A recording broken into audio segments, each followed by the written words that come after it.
সমাগত বিধানসভা নিৰ্বাচন আৰু নিৰ্বাচনৰ বাবে মাজত মাথো কেইটামান দিন বাকী আছে। সকলো মনোনীত প্ৰাৰ্থীসকল এতিয়া ব্যস্ত হৈ পৰিছে প্ৰচাৰত।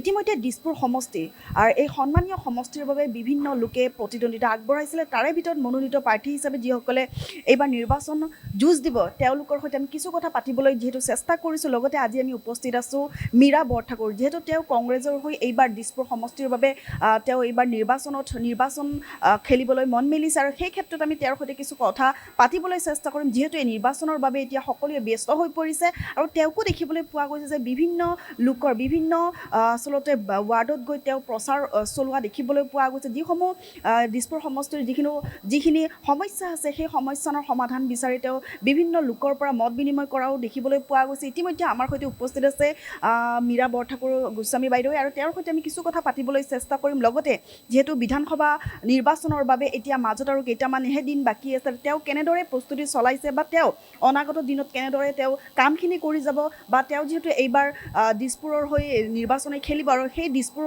বাসীৰ বাবে তেওঁ কি কৰিব, সকলো সমস্যা কেনেকৈ সমাধান কৰিব, সকলো আমি তেওঁৰ পৰা জানিবলৈ চেষ্টা কৰিম। মই যিমানখিনি ঘূৰিছোঁ প্ৰত্যেকৰ ঘৰে ঘৰে যোৱাটোতো সম্ভৱ নহয়, কিন্তু যিমান দোকান বজাৰ city bus auto stand garage যিমান আছে মানুহ সকলোৰে ওচৰত যাবলৈ চেষ্টা কৰিছোঁ, গলিয়ে গলিয়ে যাবলৈ চেষ্টা কৰিছোঁ। ৰাইজৰ অকুণ্ঠ সঁহাৰি পাইছোঁ।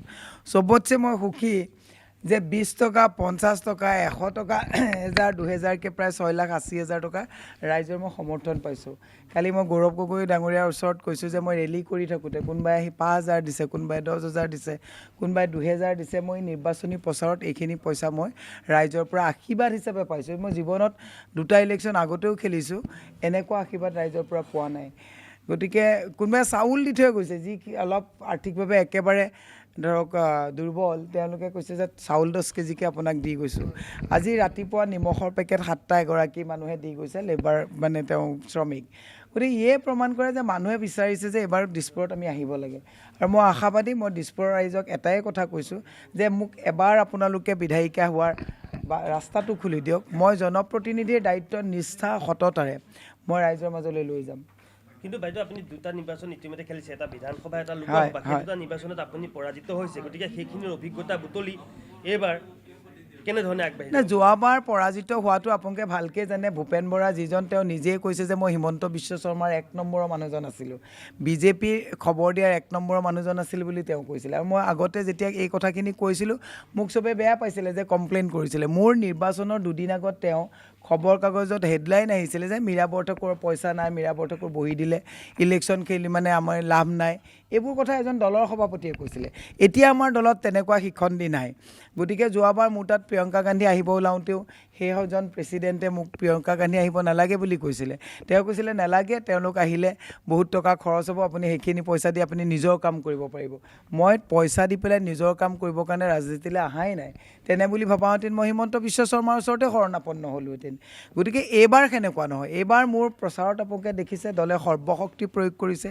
গৌৰৱ গগৈ ডাঙৰীয়াই নিজে ইলেকশ্যন খেলি থকাৰ পাছতো দুবাৰকৈ মোৰ তাত আহিছে, আকৌ মোক কৈছে বাইদেউ আৰু এদিন মই আপোনাৰ তাত আহিম। প্ৰিয়ংকা গান্ধী ডাঙৰীয়া আহিব, DK শিৱকুমাৰজী, আমাৰ ভূপেশ বাঘেলজী, সুপ্ৰিয়া শ্ৰীনাথেজী, কালি NSY অল ইণ্ডিয়া প্ৰেছিডেণ্ট, সকলোবিলাক আহিছে। এতিয়া কাইলৈ আমাৰ আলকালাম্বাজী আহিব।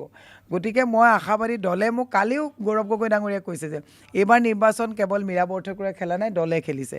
দল যেতিয়া লগত থাকে মই আশাবাদী 100% আমি জিকিব পাৰিম। আমাৰ দিছপুৰবাসী ৰাইজেও মোক মৰম দিছে, বিভিন্ন ফ্লেটে য'ত যাব লাগে গৈছোঁ, ৰাইজৰ অকুণ্ঠ সঁহাৰি পাইছোঁ। এইবাৰ জিকিম। সংবাদ মাধ্যমৰ পৰাও মই সহায় বিচাৰিছোঁ যে আপোনালোকেও নিৰপেক্ষভাৱে মানে গণতন্ত্ৰৰ 4ৰ্থ স্তম্ভ হিচাপে কাম কৰাত আমাকো এটা চান্স দিয়ক, যাতে গণতান্ত্ৰিক প্ৰমূল্যবোধটো আমি বৰ্তাই ৰাখি এটা ভাল দিন আমি আনিব পাৰোঁ। আৰু সকলোৱে কিন্তু মোক ৰাস্তাত এটা কথা কৈছে, এইটো মই পলিটিক্স কৰা নাই, য'তেই যাওঁ চবেই কৈছে বাইদেউ জুবিনদাৰ জাষ্টিছ পাবনে, বাইদেউ জুবিনদাৰ কথা বিধানসভাত উঠিবনে। এই কথাটো কিন্তু মোক প্ৰায় মানে 90% মানুহে এই কথাটো সকলোৱে কৈছে। গতিকে মই আশাবাদী যে সকলোৱে এইবাৰ আমাক সহায় কৰিব।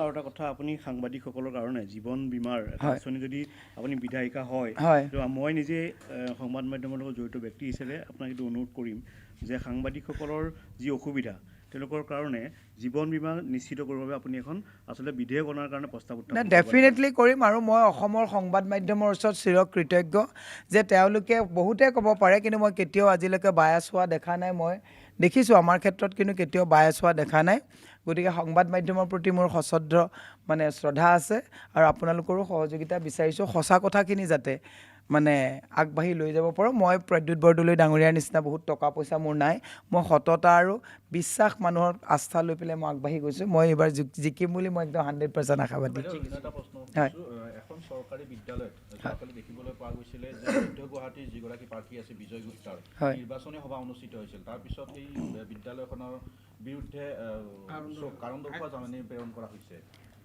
চাওক এটা কথা চৰকাৰখনে গুৰু গোসাঁই নমনাকৈ চলি থকাৰ কাৰণে তেওঁলোকে কোনো নীতি নিয়ম ইলেকশ্যন কমিশ্যনৰ মানিব বিচৰা নাই বিজয় গুপ্তাই চাগে ভাবিছিলে ইলেকশ্যন কমিশ্যন আমাৰেই কিন্তু এইবাৰ ইলেকশ্যন কমিশ্যনেও শেহতীয়াকৈ কিন্তু আমাৰ বিৰোধীৰো যিটো একদম দৃষ্টি আমি নিক্ষেপ কৰি আছোঁ তেওঁলোকৰ ওপৰত গতিকে তেখেতসকলেও এই কথাবিলাক নজৰ দিছে আমি এতিয়ালৈকে ইলেকশ্যন কমিশ্যনৰ সহযোগিতা আমি কৰি আছোঁ গতিকে যিখিনি হ'বলৈ গৈ আছে গণতন্ত্ৰৰ সুৰক্ষাৰ স্বাৰ্থতে হ'ব আৰু মানে বিজয় গুপ্তা বা তেওঁলোকে বিজেপি পক্ষৰ মানুহে ভাবিব নালাগে চৰকাৰে এতিয়া তেওঁলোকৰ নাই এতিয়া ইলেকশ্যন কমিশ্যনে চলাই আছে